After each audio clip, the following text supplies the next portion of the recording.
I was talking earlier about name, image, and likeness, and player empowerment, and like players moving from like school to school with the transfer portal and all that stuff.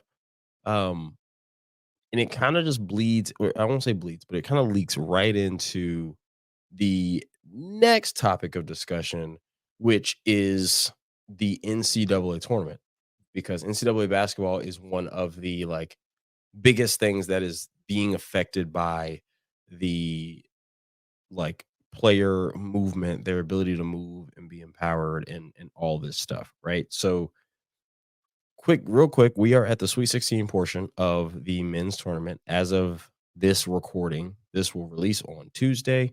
So Tuesday morning is a Tuesday morning. Sweet 16. We've got UConn, who is probably is they're an overwhelming favorite. They're an overwhelming favorite to win this whole thing. They won it last year. They are trying to repeat, and they are facing their number one seed in their region, facing the number 5 seed, San Diego State. And then the number 2 seed in their region, Iowa State, is facing the number 3 seed, Illinois. Um, North Carolina, go Heels. I'm also a Tar Heel fan. You guys will learn that and either love me or hate me for it. Shout out to everybody in the triangle. I am local to Raleigh. So shout out to NC State. Shout out to Duke. Shout out to North Carolina for still being in the tournament at this point. I know I haven't said that State and Duke were, spoiler alert. But North Carolina, they're the 1 seed in their bracket. They're facing Alabama in Los Angeles. And then Arizona, the number 2 seed, is facing Clemson, another ACC school. And Clemson is the 6. In Duke's bracket, Houston's the 1, Duke is the 4, so they're facing off, and then Marquette is the 2, NC State is the 11, so they will be facing off. And then lastly, you got Purdue, who's a 1 seed. They're going to face Gonzaga, who, even though Gonzaga is not that 1, 2, 3 seed Gonzaga they usually are, they're a 5 seed. They played really well in their second round, and they are still a really good team. And then you got the number 2 seed Tennessee playing the number 3 seed Creighton. So if you'll notice, I didn't say a lot of huge seeded, high, not high seeded, but lower seeded, I guess, high number seed teams. All the 1 seeds are still here. That Sweet 16 matchup that they play is either the 4 seed or the 5 seed. So if the 5 beats the 4, I don't really consider that an upset. I mean, I know technically it is, but they're 1 seed off of one another. And then the 2 seed usually matches up against the 3 seed. You've got all 3 of your 2 seeds are still here. You got 2 3 seeds, and then you got a 6 that beat a 3 to get here.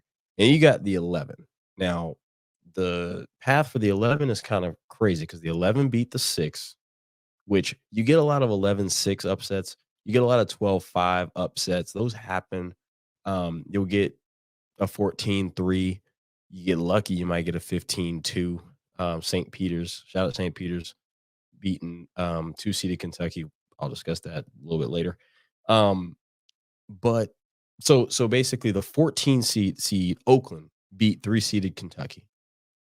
So therefore, and then when 11 seed NC State won, it made a matchup for the 11 seed versus the 14 seed. And so that's how you got your 11 seed in the Sweet 16. But other than that, the lowest other seed is a 6 seed in Clemson. But you got all your ones, you got all your 2s, and you got 2 of your 3s, 2 of your 4s, and 2 5s, which again, the 4s and 5s to me are the same thing. So everything is mostly chalk, right? And what chalk means is if there were no upsets, if the higher seeded team won every single game, that's what it means for it to be chalk. So again, that means you'd be 1 versus 4 across the board and 2 versus 3 across the board. And like I said, you got all your 1s, all your 2s, half your 3s, half your 4s. So it's pretty close to chalk. You don't have a 10 seed here. You only got 1 double digit seed in 11, and then you have a 6. Everybody else is supposed to be there. So why? Why is it that all of a sudden why is everything like this? Why is it so blah? Right? Because I mean the tournament's been interesting, but it hasn't particularly been like It's just like I said, it's just chalk. Um, I'm not really sure how to answer that question other than this new day and age we talked about. Um, Transfer portals, player empowerment, players being able to move. Basically, long story short, I can recruit you today as a freshman. You can come play for me, and if you're not happy, you can go play as a sophomore somewhere else. And if you're not happy, you can go play as a junior somewhere else. Before, I want to say that transferring, they used to take you had to sit out a year. Now you don't have to do that. So now you don't get punished for transferring. A lot of kids that go to the college, especially the big programs, are kind of hoping to make the league. The older you are going into the draft, the worse it is for you because the NBA is like, oh, I can take this kid who's 18, and in 4 years he's going to grow into his body, and he's going to have 4 years of NBA experience and still only be 22. Well, if I go take this 22-year-old who's grown into his body now, before he develops into terms of what kind of player he's going to be, the NBA is a developmental league. It takes 6 years for you to really become who you're going to become. So I'd rather you, if your 6 year clock starts at 19 years old, then you're 25 and you got your 10 years. While if your 6 year clock starts at 23, well, now you're 29 and you're you don't have 10 years. You might have 6 years if we're just talking about the age 35. And that's if you even last that long. Most guys don't. So there's value to being young in the draft with a lot of potential. The NBA drafts off potential. That's what it is. The younger you are, the more potential you seem to have. So that's kind of how it goes. Now, a lot of these coaches um have kind of like, oh, okay, like as they've seen the changes. The NIL, maybe not so much, but just like they've seen the changes in the way things work. So they decide to dip set. I'm a Carolina fan, North Carolina. So Roy Williams, he said, transfer portal, all this stuff. I'm good on that. Coach K, I'm good on that. Jay Wright, Villanova, I'm good on that. One coach who is still kicking, you might want to say kicking strong. He's kind of maybe not kicking strong. John Calipari from Kentucky, powerhouse Kentucky, blue blood Kentucky. Um, he's real good with recruiting. He's a great recruiter. He's always got talent. He's always got arguably more talent than everybody else. Um, but he doesn't win. And when I say he doesn't win, he wins. Like his win, he's 8-13 and 260, which is over 75% of his game. So he's won. He's been to 6 Final Fours. Um, he's been a 3-time coach of the year, Naismith coach of the year. Like he's got accolades. I'm not trying to sit here and say that he that he's not a good coach. Putting him in the same sentence with some of these other guys, the Coach K's, the Roy Williams. I mean, at this point, even the Bill Selfs. I've seen Bill Self win multiple multiple chips. Matter of fact, including a win over Calipari.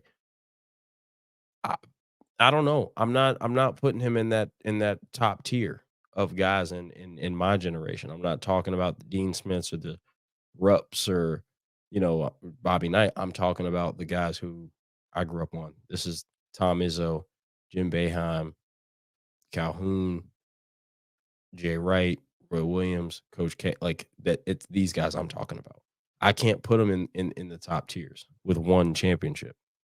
Like I said, you got all these accolades. You got 6 Final Fours. You got 1 ring. You took UMass to a Final Four. You took Memphis to a Final Four, and he had a run there with Kentucky where it was like, yeah, it was big time from like 2011 to 2015. I think they made 4 Final Fours, 11, 12, 14, and 15, 1 and 12. That was the Anthony Davis team. But I mean, you had a run in that 6 years, but if you go look at your last 6 years, you had the complete opposite. You lost in the first round this year, you lost in the second round last year. You lost in the first round the year before that. That was also to a double digit seed, 14 seed this year, 15 seed last year or 2 years ago. Last year, you were a six seed, so you weren't really that good. So you lost in the second round to a three. You weren't upset. The year before that, you didn't make the tournament. And then the year before that was a COVID year. So there was no tournament. So you haven't, but 2 of the last 3 years you lost in the first round and you did it to double digit seeds. This kinda goes to what a lot of these coaches, especially these coaches who were good recruiters, who had really talented players with really big programs, Duke, North Carolina, et cetera, they kinda got to the point where they were like, "Well, now if this freshman doesn't come in and play 30 minutes and score all the points, he's gonna wanna leave." And so while I'm spending all of my offseason recruiting these players to come play, I'm also now spending my season recruiting my own guys to make sure that they stay. And there's no like one of the things about college basketball, if you go look at this college basketball tournament, is like we don't know who any of these guys are. There's no story because you don't have in some cases you do, but you don't have you got the guy who, oh, he was at such and such last year and at such and such the year before that. And this is a transfer from such and such. And this guy, like we don't have just like a we've known him, we've been seeing him, we saw him grow for 3, 4 years, and now it's his time to shine. We don't have that, or we don't, yeah, we're not getting a lot of that um in the tournament these days. And so what happens is you are getting a lot of guys who are older though, who have played a lot of basketball, even if they transferred twice. They've played a lot of college basketball. They're really, really smart. They're veterans. And then you got them going up against teams like Kentucky who are still doing it the old way, which is I'm going to bring in 4 or 5 freshmen and I'm going to have these kids basically play together for 1 year. They haven't known each other outside of the AAU circuit and maybe the McDonald's All American games. And we're basically not going to be super great at the beginning. We're going to be good, but we're not going to be great at the beginning of the season. We're going to develop. We're going to get better, get better, get better. By the end of the season, they're a better team than they started, but they're still not at the pace of this team that starts three seniors. So you got North Carolina, for example, who starts a fifth year senior because he got his COVID year or 6 year. You got another guy who got a COVID year, but he's a junior, but really he's on 4 years. And then they got two seniors, one transfer from Stanford and one transfer from Notre Dame. You got four seniors starting and then a freshman. And then in Kentucky side, you got like two sophomores and freshmen all over the place. So that old regime is just not the way that college basketball goes anymore. And quite frankly, I won't even blame this on Coach Calipari because it's just the way the times are.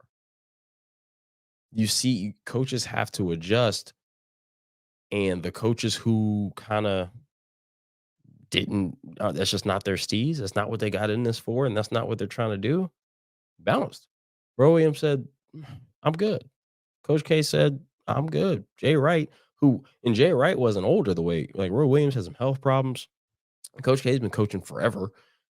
Jay Wright was like, "Yeah, I'm good on that. I'm good on that." But the Gonzagas and the UConns and these teams that are starting 2 and 3 seniors and have been here the last 2 years, and like these are the teams who are having success.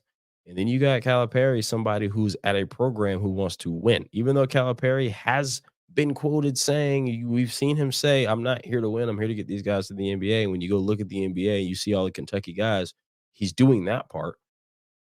But if the goal is not to win, then what's the goal? And one championship in all your years. And I understand UMass was a small program and Memphis was a small program. So, like, I get not winning there, but once you got to UConn, that excuse kinda went out the window, and it's hard to win. I know it's hard to win, and everybody can't win, but I'm naming every coach that I've named has won multiple, and every coach that I've named does not bring in the recruiting classes that John Calipari brings in. That's it. So, at some point,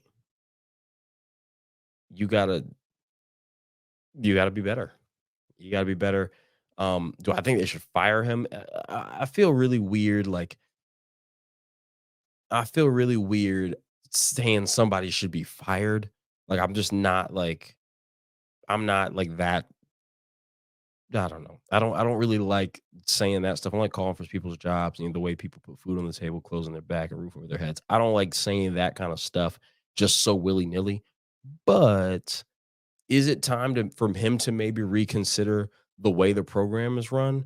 The way Virginia said they were gonna do that, what Tony Bennett said after they lost the way they lost in the first 4 play-in games of the tournament? Maybe. Maybe it's okay. Well, maybe sure, I can still recruit freshmen, but maybe seeing what this transfer portal's hitting on, there are a lot of players who look at that Kentucky jersey and have said, like, "Ooh, if I ever play them, I'm gonna give it my all and give it 1,000% because they got Kentucky on." Who would love to actually have that Kentucky jersey on? Same with Carolina, same with Duke, all those big programs. Maybe you work the transfer portal, or maybe you say, "Hey, I don't have to have number one, two, three, four, and five stars. I can get number one and get number six, who are probably going to leave the first year. I can go get number 30 who fits the mold." Remember when Duke won their championship? I think they started with Jaleel Okafor, Justice Winslow, Tyus Jones. Like, I want to say they started 4 freshmen or something like that. And they had Grayson Allen come off the bench. Grayson Allen ended up staying 4 years. And, we talk about Grayson Allen and tripping people and all his nonsense. But my point was, even though he brought in youth, he still brought in guys who were for the long haul. Grayson Allen stayed and played with Brandon Ingram. He stayed and played with Jason Tatum. Like, that stuff matters. And the game, it's a different game now. And if John Calipari is not willing to play this game, then this game's going to leave him.